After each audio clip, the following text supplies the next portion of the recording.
In the last video, we saw the architecture diagram for whatever we are going to implement. In this video, let's design the order service where we are going to create the order service using a Spring Boot application, have a database using DynamoDB, and push messages into an SQS topic.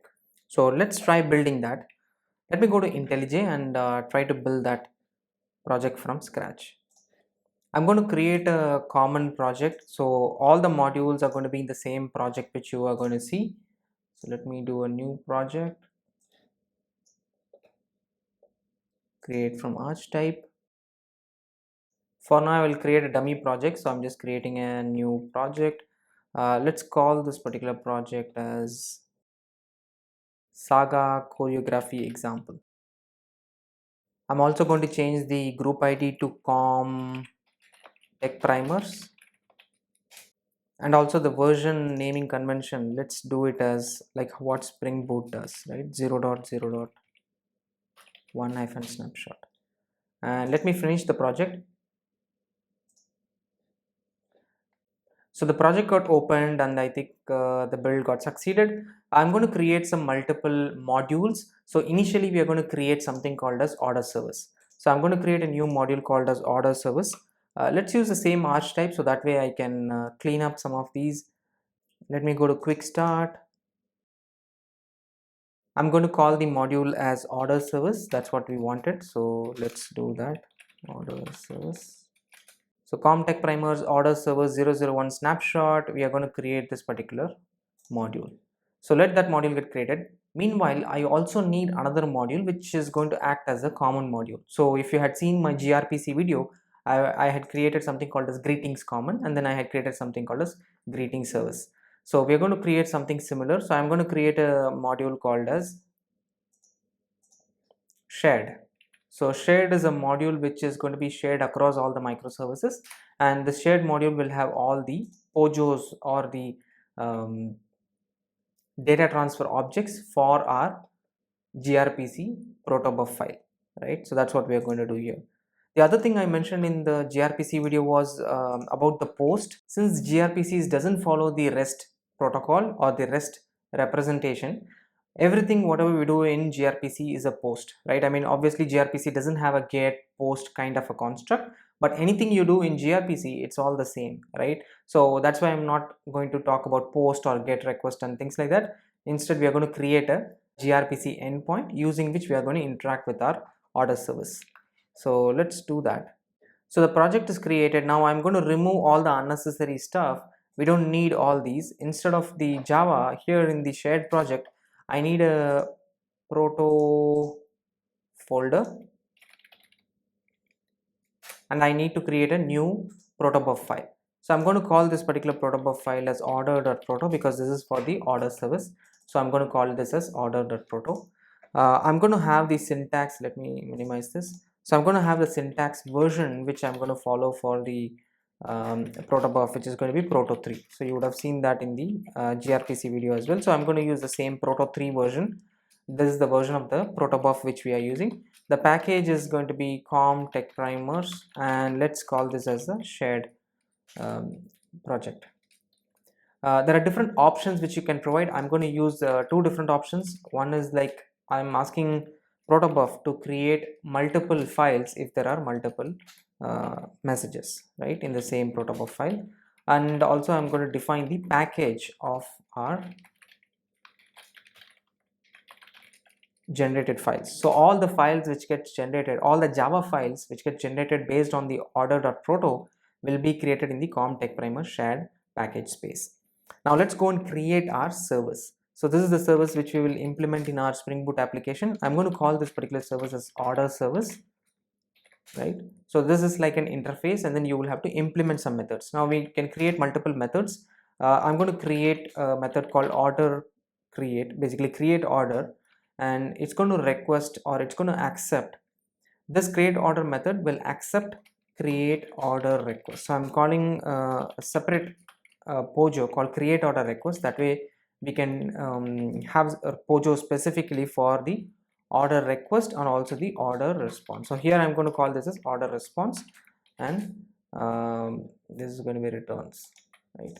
So create order request is a POJO, which you have to give to the create order method, and then it will return a order response, and that's what we are doing here.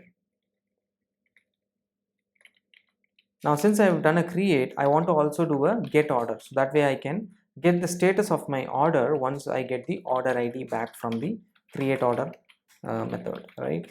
So this is the same thing, just that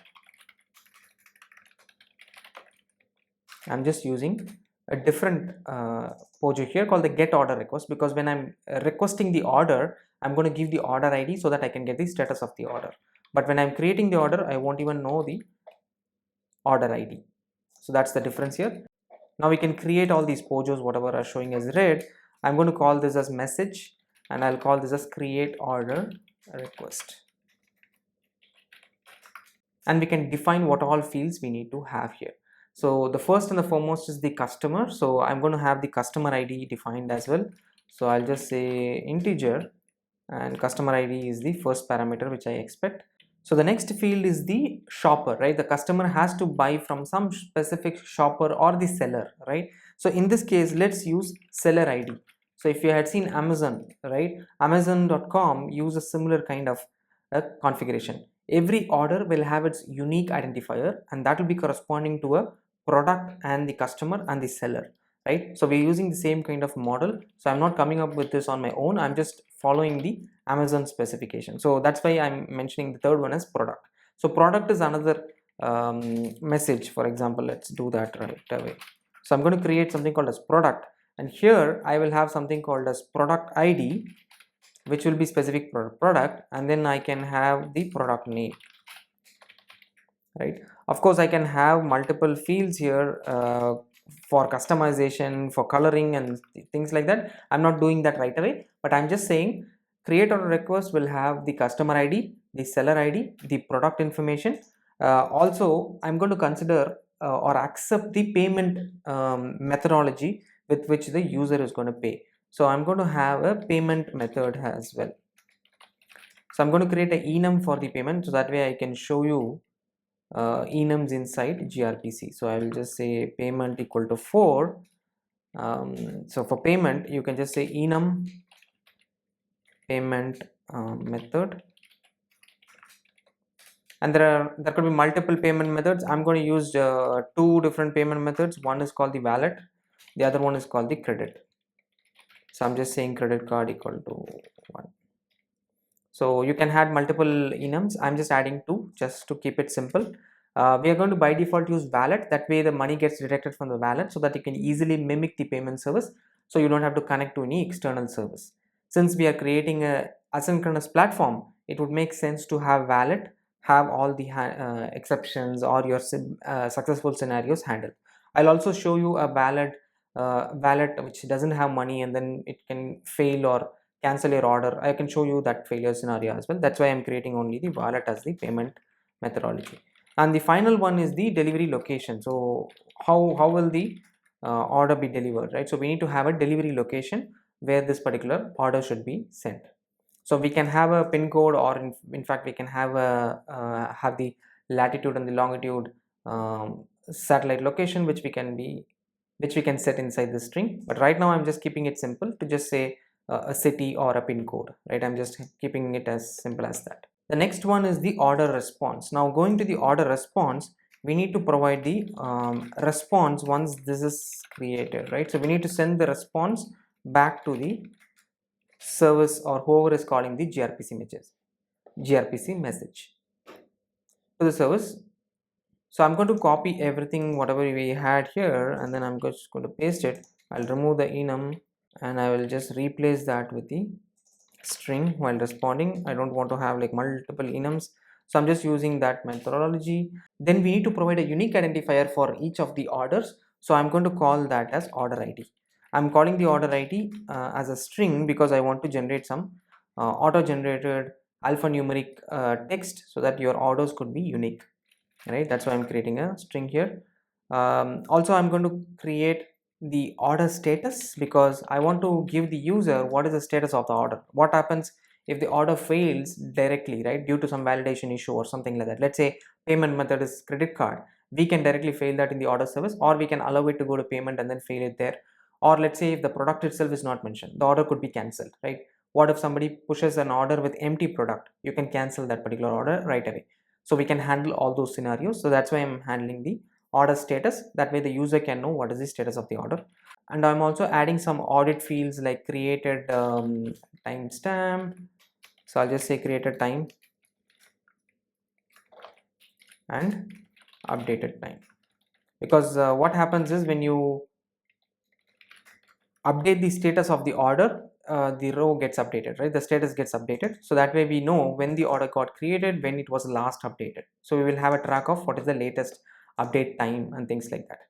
So that's it. So we are done with the orders response. We are done with the create order request. Now we need to create a get order request. So get order request is as simple as that. We will have two things.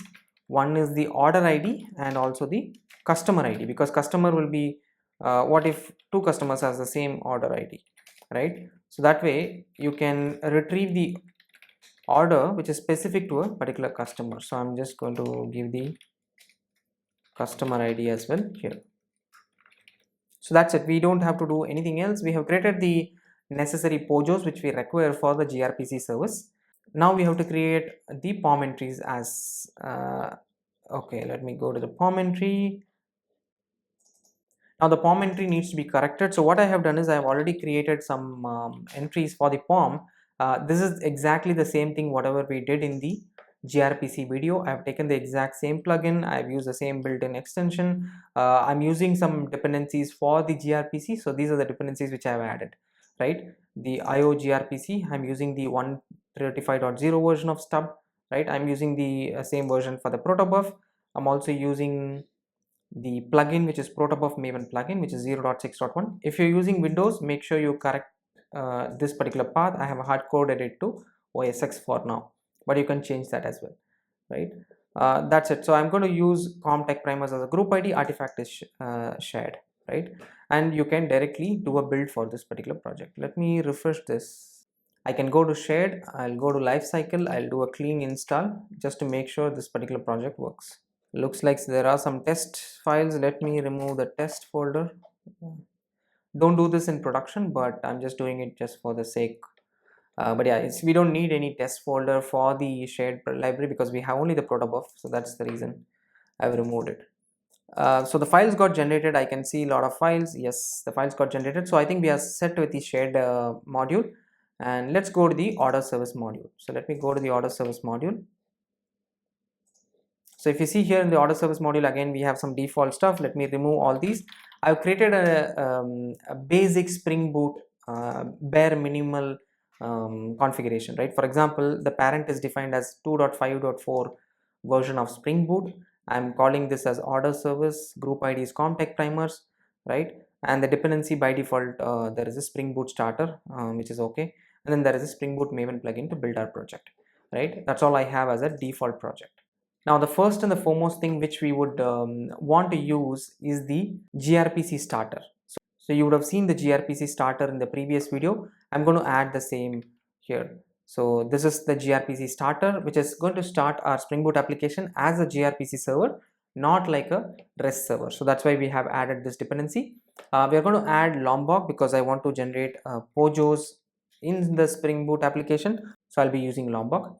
I'm going to connect to DynamoDB, so I'll be using the AWS SDK for DynamoDB. So the version which I'm bringing here is 1.11.857. So I'm using the Java AWS SDK DynamoDB. Unfortunately, the Spring Cloud services or the Spring Cloud starter AWS, which Spring Cloud used to provide, that doesn't have something specifically for DynamoDB. So that's why we are using the native AWS SDK. I'll show how to do DynamoDB also while in the next few minutes. Then also we need to connect to the SQS topic. In order to do that, there was a project called Spring Cloud Starter AWS inside Spring Boot or Spring Cloud, but that got moved out of Spring and it's in a separate group ID now. So it is specifically present inside the group ID, which is IO AWS Spring.cloud, right? And we have that in the Spring Cloud Starter AWS messaging artifact ID. So it's in a separate group ID, but the artifact ID is still called Spring Cloud Starter AWS messaging. So we are using that. Also, we have to have a dependency for our shared service because that's what will help us in sharing our protobuf files. So I'm adding that dependency as well. So I've added that here. That's it. We don't need any other dependency. We would also require some dependency management because we have added the Spring Cloud dependencies, right, which is the Spring Cloud AWS. So I'm going to add something called as dependency management, which will have all the dependencies for the Spring Cloud AWS dependency. I'm using the 2.3.0 version. You can definitely use whichever is the latest version. That's it. So we don't need anything else, right? So the other thing is, for the Spring Cloud version, for the Spring Cloud AWS, I'm going to use the version which is Hoxton. So let me format the POM and then done. Let me refresh this Maven project and we should have all the dependencies downloaded. I think it's all done. Now let me go to the source code. We need to generate some source code. I'm going to delete the test files because it's not necessary for now. I'm going to delete the app, which is the default file. I'll create a new Spring Boot starter class. Let's call this as order service application. So this is the classic starter class which Spring Boot used to have by default. So I'm going to create it manually because we created a dummy project. So let me create it quickly.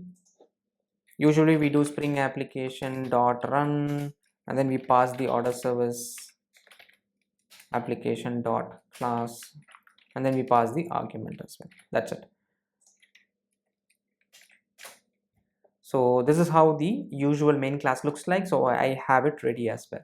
So we are going to create a implementation of the Pojo whatever we had here, the order service. We have the order service which is exposing the endpoint for this particular service. Now we need to implement that particular service. So I'm going to create a new order service implementation class. I'll annotate this with gRPC service. If you don't know how to implement gRPC with Spring Boot, take a look at my video on gRPC with Spring Boot. That will help you in understanding what I'm doing here. So I'm implementing the order service gRPC dot base implementation. So I'm just doing that. Now here there should be a method, there should be two methods because we created multiple methods, right? So I'm going to override these two methods. So I'll override both the create and the get order method. Right now I'll just remove all the code which is there here. Let me maximize this. So for the create order, we need to create the order, right? Obviously we will get the request which is going to be of the type create order request. We need to convert that into a specific format before we persist. So what we need to do is we need to convert to a DynamoDB Pojo, right? And then we need to persist to DynamoDB, and then finally we will have to publish to SQS. So these are the three different things which we have to do. So the first thing what I'm going to do is I cannot directly persist this particular Pojo into DynamoDB. So I have to convert this particular request object into an object which DynamoDB can understand. So I'm going to create a new mapper service. So that way the mapper can, I'm just going to call it as order mapper. Let's see, right? Using the mapper, I can convert from one format to another. So I'm going to pass the request object and I'm going to convert that into a specific type. Let's call this as order, right? And this is going to be DynamoDB specific order, right? So we need to create two things. So let me create a field variable which is going to be called as order mapper, right? I'm going to auto wire this. So we need to create an order mapper. Let's keep that and then keep it ready.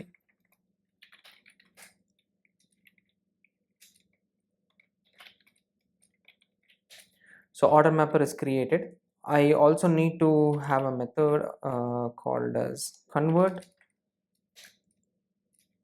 right? The method is created.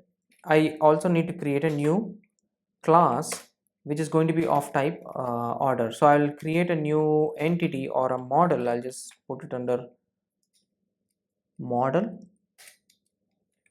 So the new model which is specific to DynamoDB. So imagine this as the entity, right? I mean, this is the entity which we are going to persist into DynamoDB with, right? So in order to convert this into an entity, usually what we do, we annotate it with entity, right? Here, if you're using JPA. Here, since we are using DynamoDB, I'm going to use the DynamoDB SDK provided annotation. So there is a dependency which we added, which is the Jakarta annotation. So I'm going to use the same here, right? So I'm going to annotate this entity with something called a DynamoDB table. So since this is going to be a table, order is going to be a table. So I'm going to have the table name mentioned here. So the table name for this particular entity is order. Also, this is a data project, so I'm going to annotate with Lombok so that I don't have to create all those stuff. So I'm just going to say no args constructor, all args, everything is done. So I have a two strings, so that way when I print the order I can see the content. So that's it, right? I mean, we have the data getters and setters and things like that. So now coming to the fields, I'm going to have almost similar fields. So I'll have so this is the order which is going to get persisted. So I need to have order ID, which should be the unique key, because my order ID is going to be a unique parameter, right? So I'm going to have order ID. I'm also going to have the customer ID, which is coming from the server. So to know what is happening, let me do a split, right? So, and here I'm going to open the file, which is the order.proto.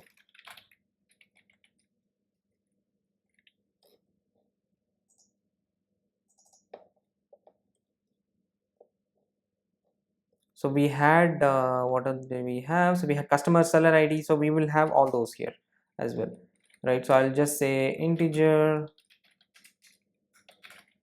seller ID. Also we need to have a product, so I'll just say product, and the product, we need to create that product. Let's do that in a bit. I also need the payment methods. I'm going to keep the payment method simple because I cannot persist enum object inside DynamoDB, so I'll have to use a string. So I'm using the string here. The next one will be the delivery location, so I'll use the delivery location. And finally we have the order status, which is also going to be a string. And let's add the created timestamp as well, right? Created timestamp and also updated timestamp.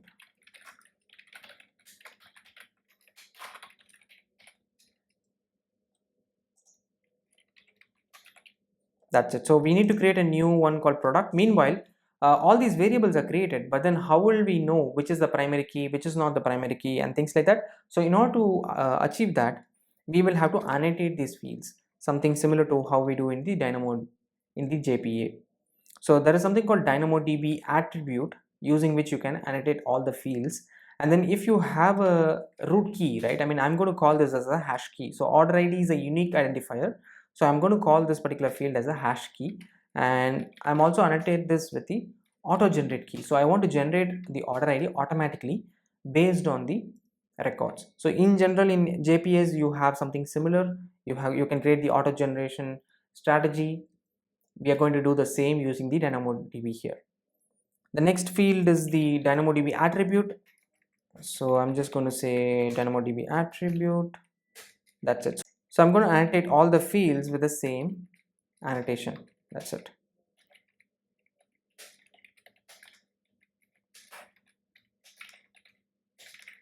So we've created all the fields with the same annotation. We have something called product, and this product is an object. So in DynamoDB, if there is a specific object, you can create that object using the DynamoDB document example. So I'm going to do a new create class in the same, and I'm going to annotate this with the DynamoDB document. So this acts like a sub-nested document, right? And I'm going to annotate it with all the parameters which we wanted.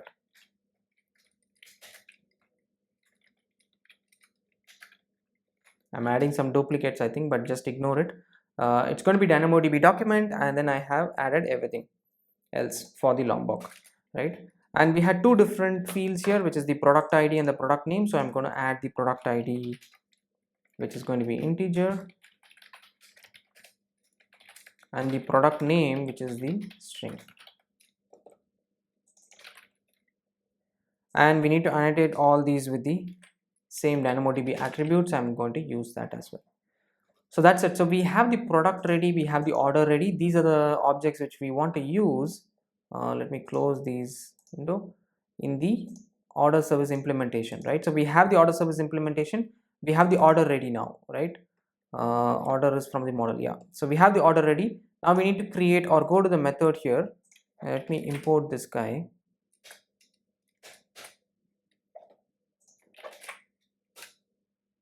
So I'm going to import the DynamoDB model and I'm going to add some mappers. So this mapper is going to convert the object from one to another. Usually we don't do this in a POC project, but then I'm just showing you how you generally do it in a production environment, right? We try to map from one data model to another data model. That's what we are doing here, right? So I'm going to create a mapper quickly to achieve that. So I've added the mappers here. So I've created a new order, which is an empty order. I'm stamping the order status because by default an order is going to be created, right? So I'm not adding the validation yet. We will do that as we progress in the video or in the series. But right now I'm just going to convert the object from the request into the order, which is going to be DynamoDB specific. So I'm just adding all these fields, right? I'm getting the product from the request and then I'm just setting it, nothing fancy here. For the timestamp, I'm just getting the current time and then persisting it in the created and the updated timestamp because this is the first record. So I'm just doing that. That's it. So we don't have to do anything else. So we're done with the order creation. Now we need to persist this into DynamoDB, right? In order to persist this into DynamoDB, we will have to create a DynamoDB configuration. So we don't have any DynamoDB configuration. I'm going to create something called as AWS configuration, which is going to be configuring all the DynamoDB AWS configurations here. I've loaded this predefinedly. I'm just using the same. So what I'm doing here is I'm adding a configuration class which is called as AWS configuration with some predefined keys. These keys I'm going to add. I am going to add these values in the properties in a bit, right? I'm going to add the DynamoDB mapper, which will map our values from the database to our POJO, which DynamoDB is going to do. And for that, I'm going to pass the DynamoDB instance, which I'm going to create. So here, why are we even doing this, right? I mean, this is necessary for Spring Boot to get the instance of Amazon DynamoDB so that it can do something with it, right? And see here we are doing something called as AWS static credentials provider. Basically we are creating a static credential. Generally we should not do this in production, right? That's why I have annotated this particular class with profile dev. I'll show you in the last how to productionize this particular instance, but for now as a POC, right? I mean, obviously when we get started we do a POC, right? So I'm going to use the access key and secret key. I'm going to hard code it, but I'll show you how to do this in production in a bit, right? After we are done with creating the end-to-end video. When we try to deploy this to EKS, we will try to do that. For now, I'm not going to deploy to EKS, but I'm going to show you locally, right? So I'm passing the access key and the secret key, and also we are going to connect to the DynamoDB instance. This is the DynamoDB instance. The region is dynamic, so I'm also getting that region from the configuration file. So all these are configuration properties which I'm going to load. So let me create those configuration properties. So I'm going to create, so it's suggesting resources. So I'm going to create a folder called resources. I'll create two different files. One is the application.properties. The other one is the application dev.properties. That way I can use that only for my dev configuration. So I'll create my dev properties. So I'll not show you what is my access key and secret key. So that's why I'm keeping it empty, but I will populate this with the values with my value. So I have populated those values. Now coming back to this file, I think the configuration is done. Now let's go back to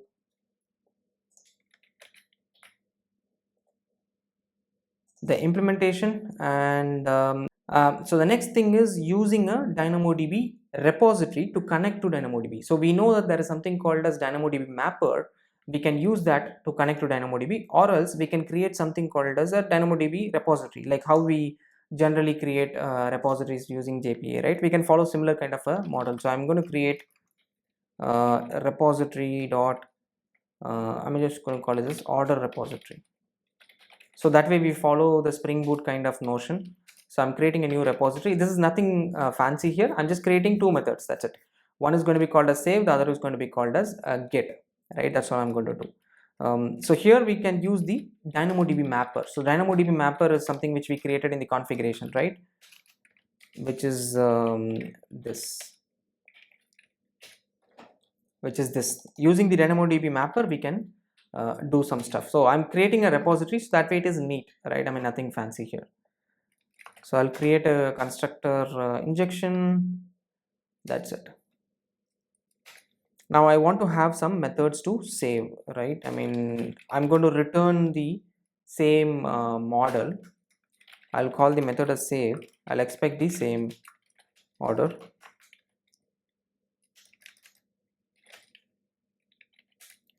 And see here, we are just going to call the DynamoDB mapper dot save. That's it, right? I mean, that's all we need. And I'm going to return the order. That's it. So we can directly use the DynamoDB mapper to call the save method even in that class, but I'm just showing you how you can do it in a neat fashion by creating a repository and allowing the repository to control all the database interactions, right? The next method we would want is the get method. We can do a get order by ID, because I want to get by order ID. I'll pass the order ID. So once user passes the order ID, we want to return it. So I'm going to create the DynamoDB mapper dot load, right? You can do load and then do a dot class, and then you can pass the order ID. So this will return as the order. So I'm just creating a new object. So what I'm going to do is I'm going to encroach this with the try catch block, so that way if there's an exception in the database, right, so we will get to know.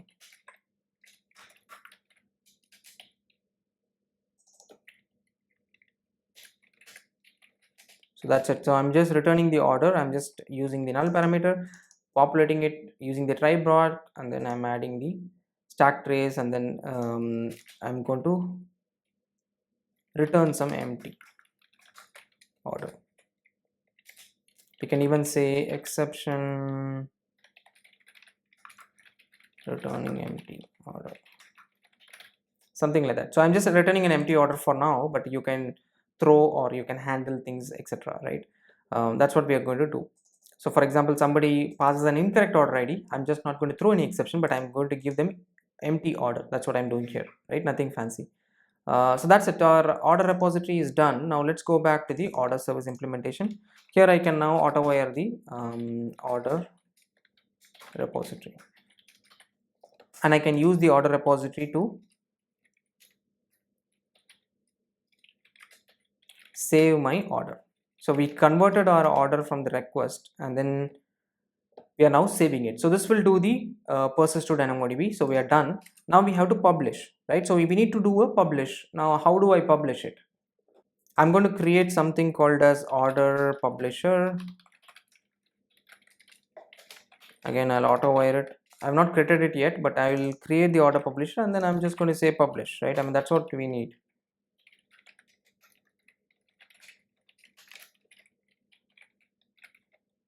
So let me create this order publisher. I'll convert this to publisher.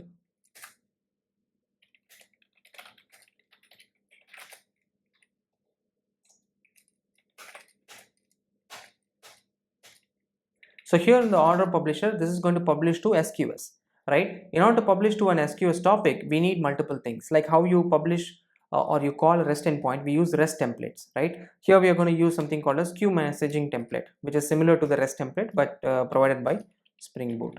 Since we are using Spring Cloud, this will be automatically auto-wired based on some properties. So we need to add some properties. I'm going to add some properties.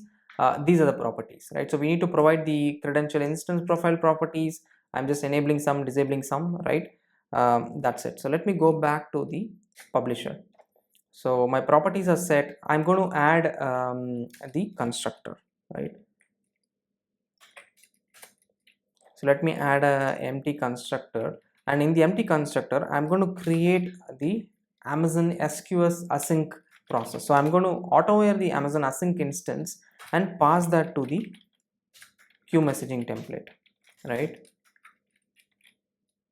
That's it. So we are getting an instance of the Amazon SQS async, which is provided by the Amazon SDK, and then passing that into the queue messaging template, which is coming from the Spring Cloud, right? That's how we are creating or making Spring Cloud aware about what's happening with the queue or what is the queue configuration. So we are going to use the Amazon SQS. So we are using the Amazon SQS async to connect to the AWS account or the instance profile or whatever we have configured. That will all be taken care by the Amazon SQS async class. Now coming to the publish method, I am just adding a message called as publishing order ID, right? So I'll just publish the order ID alone. That's it. And I'll call the queue messaging template. There is a method called convert and send, which will convert our message into a specific format, right? I mean, which SQS can understand. Right now, I'm just having a POJO. I can do the convert and send, and I can pass that. We can also provide the destination name. I'm going to create the destination as payment -updates. SQS doesn't support dot, so I was not able to create payment dot update. So I'm going to create something called payment -updates, and I'll pass the order.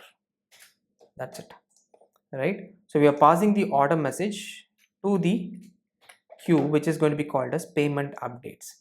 Now let's quickly jump on to the AWS console and then create these queues. So I'm going to go to SQS. I'll create a new queue. In order to create a new queue, I'm going to call this as payment-updates. That's the queue name. I have some default configurations. I'm going to use them. I'll have to provide some permission for the queue, right? I'll say I'm going to give permission only for the specific IAM user for both receiving and getting messages. And I'm showing you what is the IAM user. Let me open the IAM.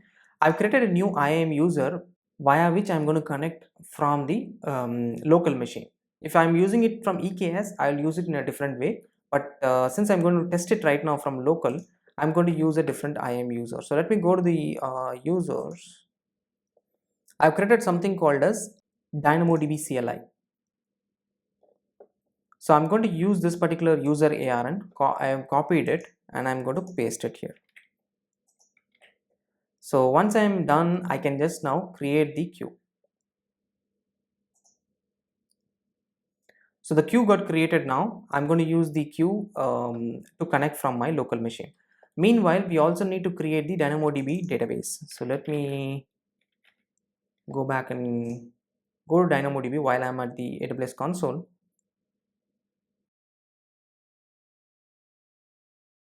So we can click on the create table. I need to create a table called as order, right? Because that's for the table name which we provided in the entity. I'm going to use the partition key as order ID, which is going to be our key, and it is a string, right? You can also provide a sort key. For example, you can provide the integer sort key, which is the customer ID. You can do that. Right now, I'm not providing anything. I'll keep everything to be default and I'm creating the table. So the configurations in the AWS account is all done. We have created the SQS topic. We have created the DynamoDB table. We are done with publishing the message. Let's go back to the order service. So we have converted the POJO from the request into a DynamoDB object. Then we have saved that into DynamoDB. Then we are publishing that into our SQS topic. Now the final thing which is left is sending the response observer back to the gRPC servers. Now only if all these are successful, then I'm going to send the message back, right? So in order to do that, you would have seen in the gRPC video, I will have to do something called as on next, so that way I can move the request to the next chain, right? So here I need to provide a order response. Now if you notice, order was the one which we created using DynamoDB, but then the order response is something different, right? We need to now convert the order to order response. Now I'm going to leverage the order mappers help to again do a convert from order to order response. So I need to do this, right? So let's create a new method for it and then let's create the mapper. So here the response will be order response. So we need to do this. So I've done that here now. So I've created a new order response and I am using the builder objects from the POJO and I'm setting all the parameters and then I'm sending back. Nothing else. I'm just getting it from one object, converting it into another object and then setting. It's a crude way of doing it, but then that's what happens most of the time in production, right? I mean, you will have to have conversions or mappers which can convert from one format to another, and that's what we are doing here. Now going back to the implementation, so here we can pass the order response, and once the chain is done, we are going to do response observer dot completed. So that means the chain will be done, right? So these are the three different things, right? So the first thing was converting our object from the request to the mapper. We converted that, we saved it in DynamoDB, we published that into SQS. We use the same order object to convert that into a response which can be viewed in the gRPC curl command, right? So that's all. We also have the get method. So let's quickly finish the get method because I already have created all the methods for the get method. So we have the order repository using which we can do a get order by ID. We can get the order ID from the request because the request will have the order ID from the get order request. Yeah, we have it. Now I'm going to create a variable called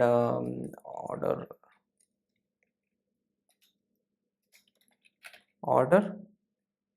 Let's keep it the same, order by ID. Now while sending it back, again we need the order response, right? We need to have an order response. I'm going to use the same order mapper to convert from the order to the order response. We can do the response observer dot on next, on completed came earlier, on next, and then pass the order response. That's it. So everything is almost same from here to here, right?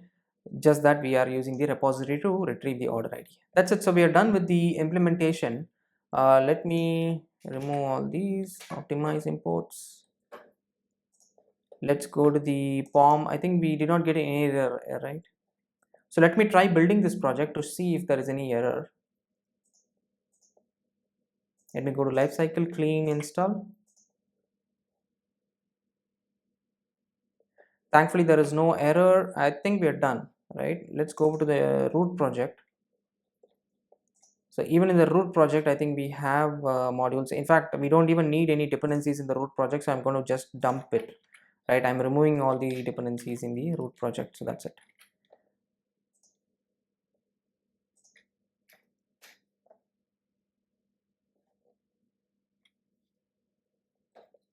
So let me refresh the project and start the Spring Boot application. So that way we will know if this is going to work or not. Also notice I'm using the US East 1 as the region. I also will go back to the console to confirm it is US East 1. Yeah, it is US East 1, right? So we do have the tables ready. We do have our SQS topic also ready. Let me go to SQS and then show you if we publish anything, right? So I have the SQS also ready. I have the tables ready. Right now I can subscribe to the Amazon topic, or in fact I can send and receive message and then I can poll for messages and then show you the real-time messages, right, which we are publishing to the SQS topic. Let me come back. Okay, so the DynamoDB mapper is not present. That's what it's saying, right? So if you remember, we had a configuration, right? Where is the configuration? Yeah, AWS configuration. So in the AWS configuration, in fact, looking at the AWS configuration, we don't have a config folder. Let's create a config folder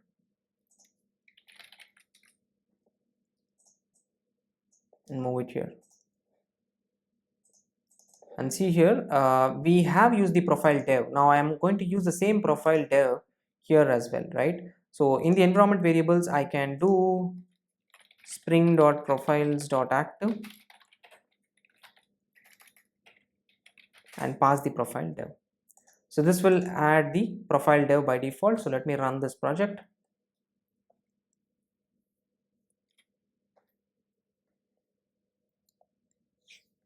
So now the application is up. It's running on 1990 port.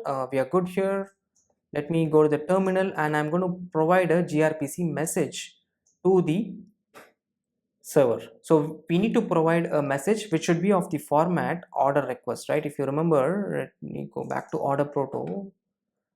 So it should be of this particular format. So I'm going to create that message. So I'll type that gRPC curl. So this is what I'm typing here. So I'm providing so this is what I'm going to call.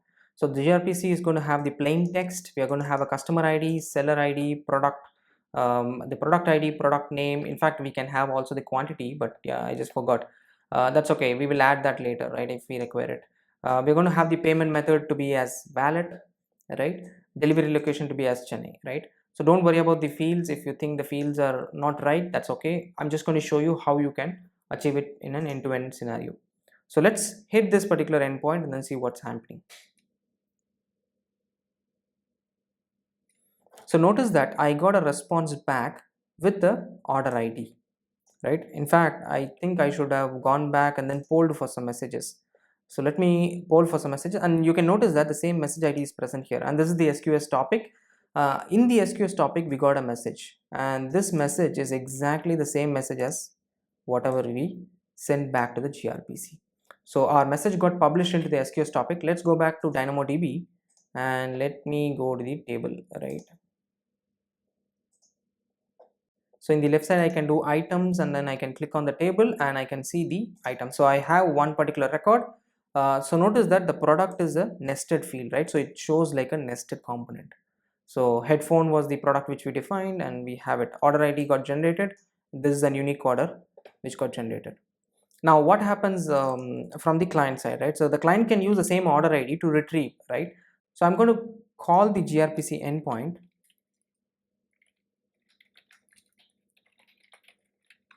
So I've created the new endpoint with the order ID. So this is a specific type of message which was catering to the get order. So if you see here, the get order is here, right? I'm putting the order service / get order. If you notice, for the create order, I had create order. Here it is get order, and I'm calling the service using the order ID and the customer number, right? Now let me call this, so I'm able to see what is the message. If I provide an incorrect order ID, right, we should get an empty response, or it should throw an exception. Let's see what happens, right? I think it showed an exception. Right now we are not handling properly, I guess, right? Let me go back. Yeah, it's throwing an exception, right? Order is null, so something came as null, right? So that's why the exception is coming in. But yeah, we should handle it properly. That's why this is failing. But this is how you can create the order service. Now if I go back to the diagram, so we are done with this guy, right? So order service got created, we persisted into DynamoDB, we published that in the order updates. Now in the next video we are going to see how to consume that from the payment service, and then also publish to the restaurant update service, and in fact we also need to publish back to the order update service. So we are going to do that in the payment service. Most of the configurations, the details are all done in the current video, so it will be reusable in the payment service, restaurant service and delivery service, so it should be much faster compared to the current video. If you have any queries or questions, do drop that in the comment section below. I'll see you in the next video in the series. As always, if you like the video, go ahead and like it. If you haven't subscribed to the channel, go ahead and subscribe to it. Meet you again in the next video. Thank you very much.